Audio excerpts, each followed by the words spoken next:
Ladies and gentlemen, boys and girls, children of all ages, welcome to Pitch Talk. We are fans of football dropping vlogs, blogs, videos and podcasts on the beautiful game. Check out our videos on YouTube and Instagram's IGTV, including special feature segments, vlogs such as 5 Minutes with the G, The Straight Shootin View, Coaching with JBK, audio on Apple Podcasts, Google Podcasts, Podomatic, Spotify, Mixcloud and other podcast platforms. Join the Pitch Talk revolution on Twitter, Instagram, Facebook, and our official website www.pitch-talk.com. The pitch is where we eat, the pitch is where we sleep, and the pitch is where we talk. I can see you now. I can see you now and then. I can see you now.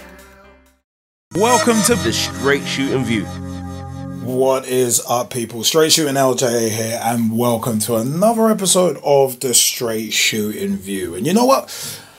I'm going to kind of deviate from my usual formula, and I don't usually kind of start delving in deep to other clubs as a Liverpool supporter. But one thing I did want to address in this episode is Arsenal. And the G-Man has done an episode of 5 Minutes with the G recently. I think it's volume 15 of his about Arsenal worries. And he, as a gunner, has obviously had his say on it. But it's one of them where it's like, from the outside looking in at Arsenal, they look like a absolute shambles at the moment. They don't look like a club on the up. They look like a club bereft of confidence, bereft of any direction, bereft of any leadership.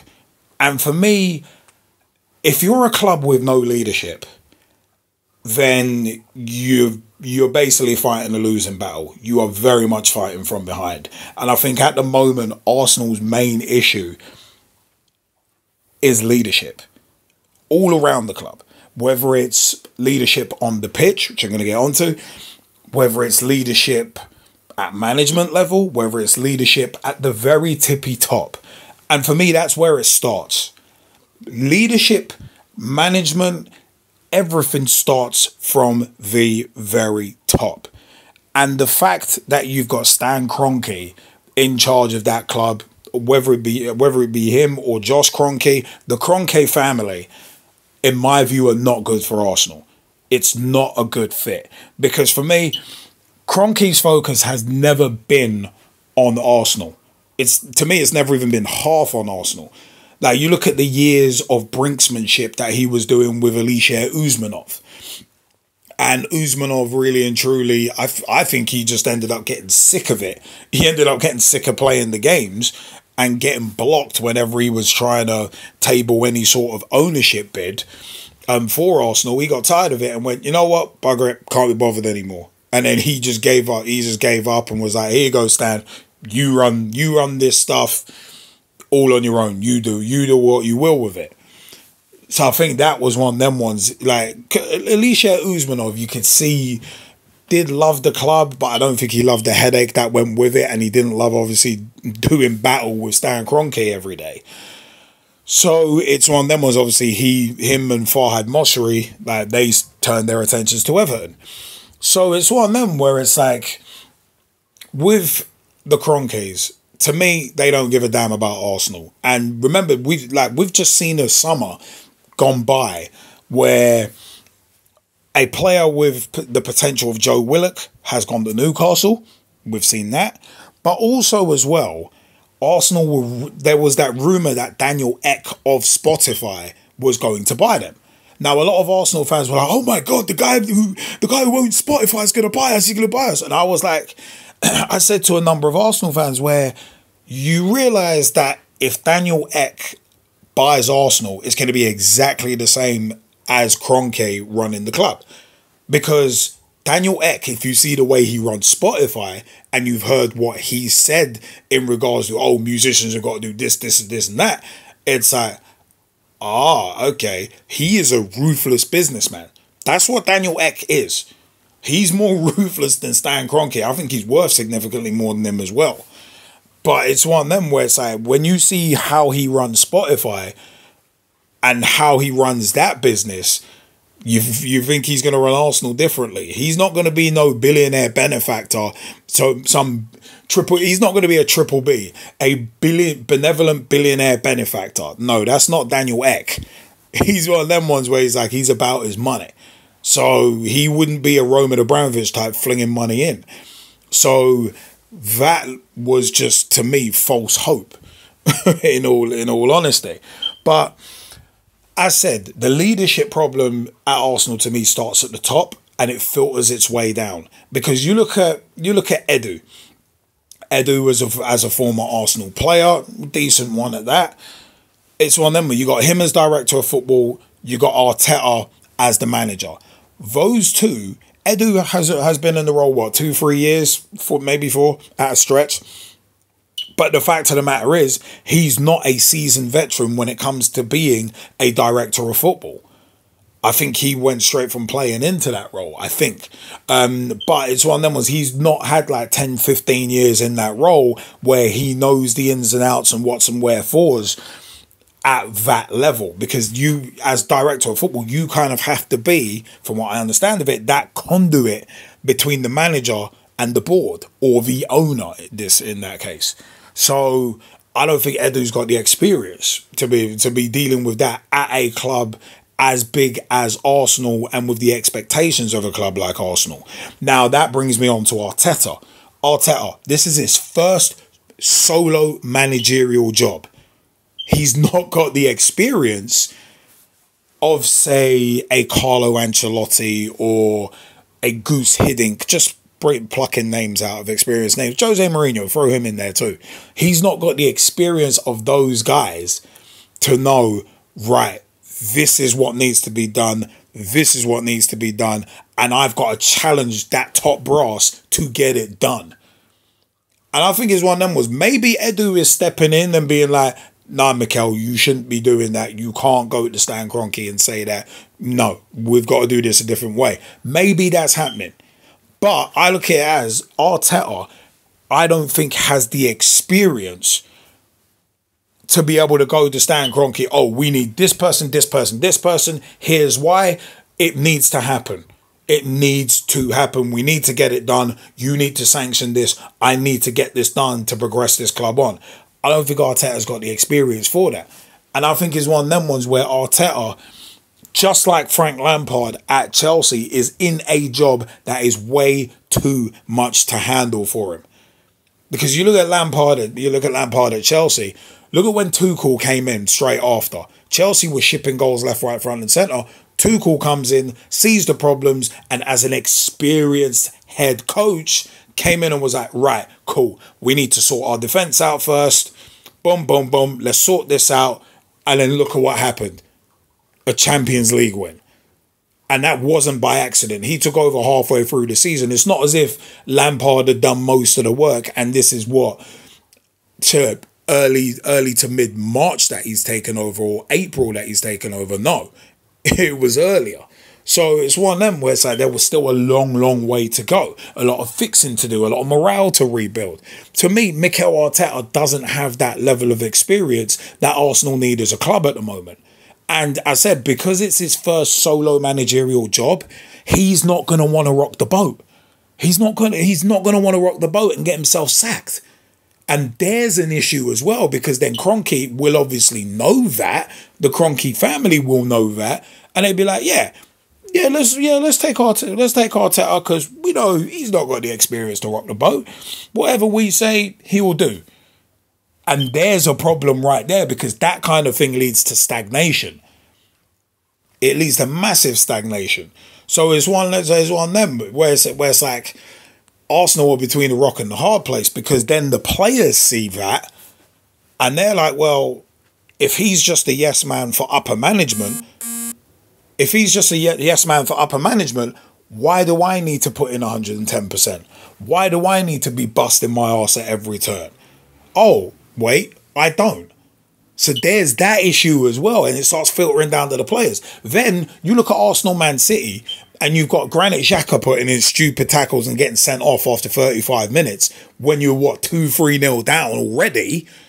And it's like, dude, what are you doing? And that's an experienced player doing that. And it's not the first time that Xhaka's done that kind of stupidness.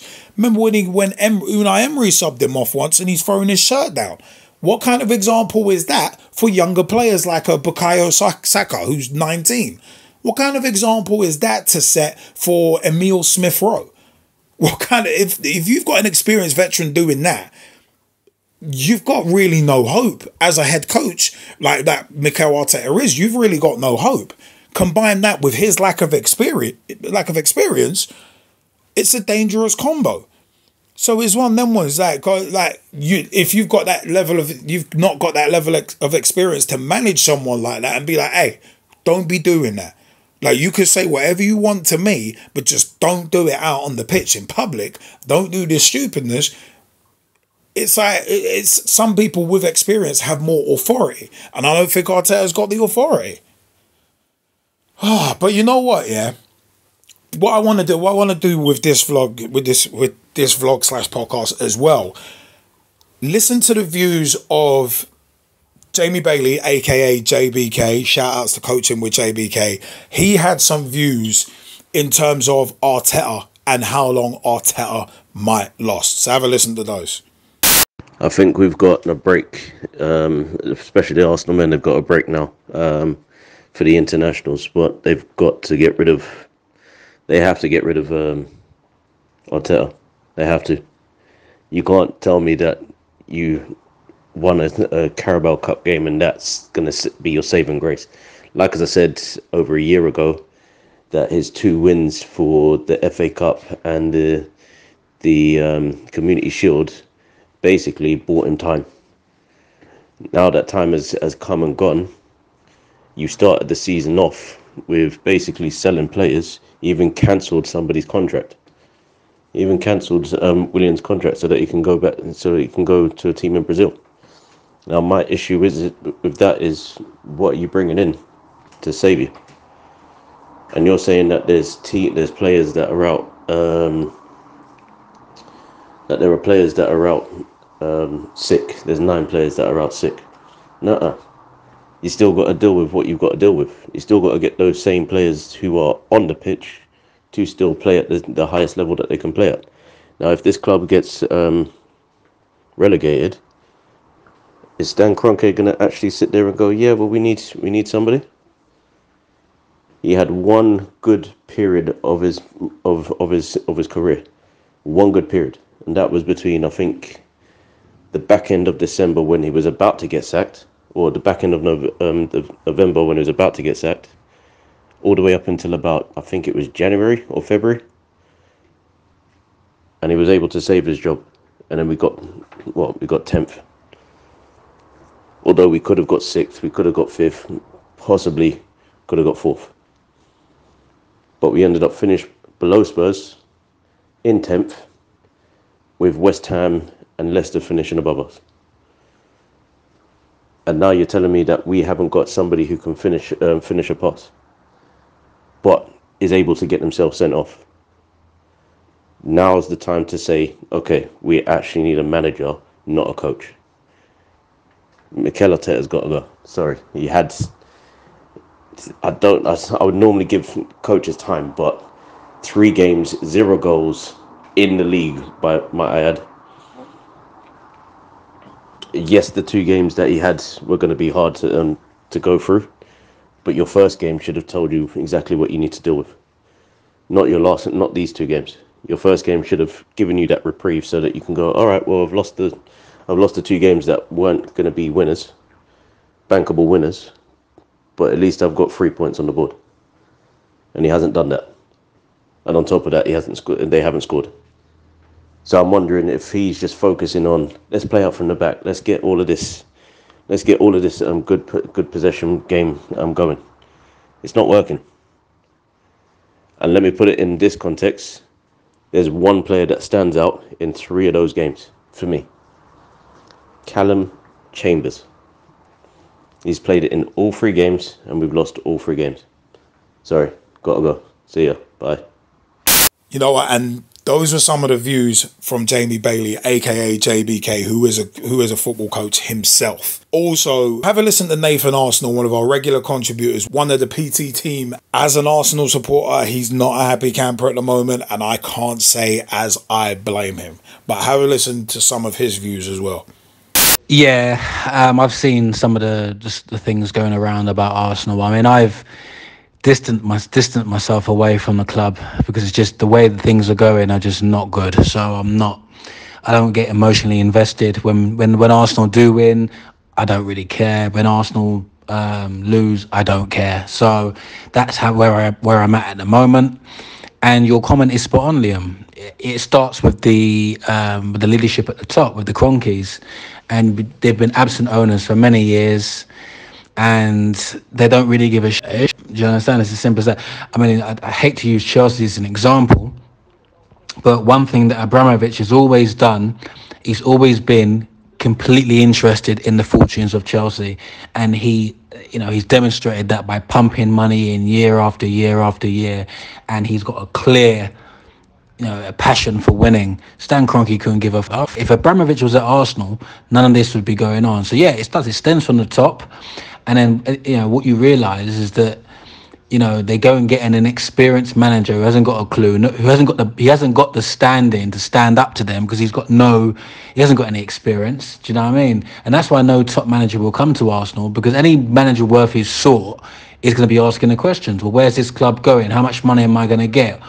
They're going to ask those questions, and the Kroenkes don't want anyone who's going to challenge them. Do you understand? So I mean, personally, and I said this before, Arsenal are mullered whilst the Kroenkes are at the club, Arsenal are mullered. They're not going to get anywhere until the Kroenkes are gone. It's as simple as that. I'm from the outside looking in. I'm not an Arsenal supporter. I don't have any issue with Arsenal. They're one of the few big sides that I don't have any issue with. But it's sad to see their decline. It really, really is. But I want to know your views. What is the problem at Arsenal? Or what are the problems at Arsenal? Because there's one of them was, is it the lack of leadership at the top? Is it filtering down? Is it director of football, Edu? Is that the problem? Is Arteta the problem? Is Arteta being held back by Edu? Is Arteta just a yes man for the Kroenkes? Are the players seeing this issue as well? Is that why they're not performing? Because to me, it all dovetails into each other, in my opinion. But I want to know your views on it. Remember, www.pitch-talk.com is where you can listen to our podcasts and watch the vlogs as well. Vlogs and podcasts such as Coaching with JBK, 5 Minutes with the G. Check out his Vlogging 15 about Arsenal worries as well. Also, Coaching with JBK and the Straight Shootin View too. YouTube.com/Pitch Talk is where you can catch our videos, including special feature segments that we've done, and also Pitch Talk at the SAL Senior Cup Final 2021 as well. A lot of fun had on a rainy day there. Also remember, catch us on social media at Pitch Talk on Twitter. Tweet with us, follow us, see what we are up to. Facebook.com/Pitch Talk. Become a fan, become a friend, become a member of the group. Join the footballing revolution. We are working so hard to create. Also at Pitch Talk on Instagram as well. We've got images and much more. Vlog previews up there as well. Remember, you can catch our podcasts on Apple Podcasts, Google Podcasts, Podomatic, Podbean, Player FM, import our RSS feed. You can listen on the website at www.pitch-talk.com. We are also on Verbal as well at Get Verbal on Twitter. Get GETVURBL. We are verbal ambassadors and proud of it. You can catch snippets from our podcast episodes and from also our archive material as well. If you want a little taster of Pitch Talk, go to verbal.com and search for Pitch Talk. They also have an iOS app as well. You know what? I have been Straight Shootin LJA, and until next time, people, thank you so much for your time. Spread the word, spread the word. Not the bird is not the word. This has been the Straight Shootin View. Thank you so much for your time, peeps. See you next time. Join the Pitch Talk revolution. Check out the official Pitch Talk website. www.pitch-talk.com